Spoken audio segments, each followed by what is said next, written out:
Bị đâu, bị đa.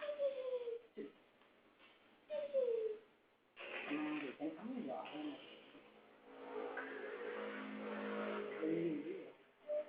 Trời ơi. Trời ơi, con thỏ con xinh quá. Trời đất ơi, ông ngoại thấy gì ông ngoại cưng chết luôn. Ông ngoại cưng dữ lắm rồi.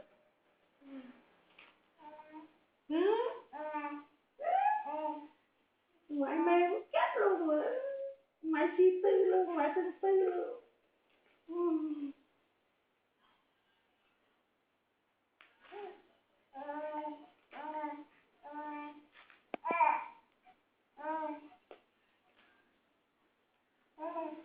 Này nó màu cam nữa nè.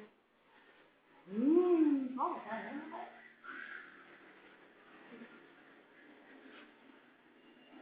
Nè mà anh vô nó dễ hơn cái kia không? Công nhận cái đường đó Trinh ơi. Cá đâu Trinh đó Trinh nè. Lấy đường bứt cái này ra đây. Lấy cái dao. Ôi, dao. Không có, lấy cái dao đi mày dịnh nó rồi mày cướp ra. Không mày, rồi lấy dao đi. Cái đường á, đẹp quá trời đẹp. Rồi. Bút nữa ha. Bút nữa ha.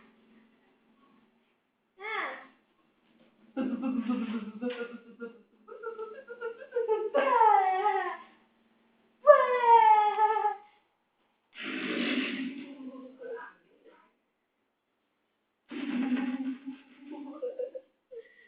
Buồn rồi, không giỡn nữa. Mệt rồi.